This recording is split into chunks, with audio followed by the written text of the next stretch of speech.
Една година по зголемување на квотите на лековите препишани на рецепт, нема чаре за во земјава повеќе деценискиот проблем. По 5 во месецот, апчење на рецепт нема ни за лек. Имате проблем со купување на лекови на рецепт после 5 во месецот? Охо, и тоа како? Како се снаоѓате? Никако.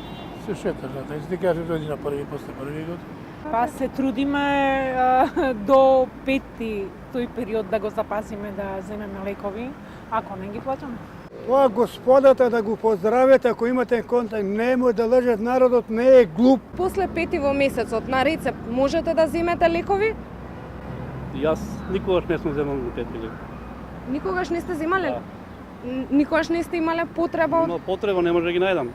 Граѓаните, особено хронично болните, мака мачат да стигнат до неопходните лекови. Одат од аптека до аптека, а најчестиот одговор што го добиваат внатре е лекот го има, ама само на приватно. Приморани сме и приватно да ги купуваме.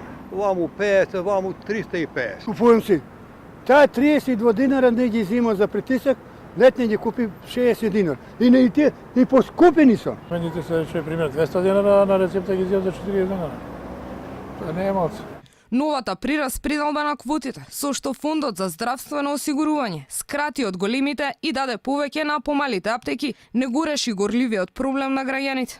Оттаму соопштија дека поради морбилите и алергиите ќе се зголемат квотите за околу 200 евра, ама само месецов. Управниот одбор на Фондот за здравствено осигурување донесе одлука за линеарно зголемување на квотите за дополнителни 12.000 денари.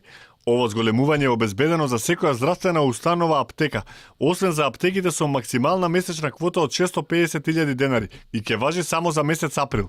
Алфа праша, но не доби одговор. Дали детално се анализираат состојбите од страна на Фондот за осигурување и дали постои конкретен план за делување со цел целосно решавање на проблемот.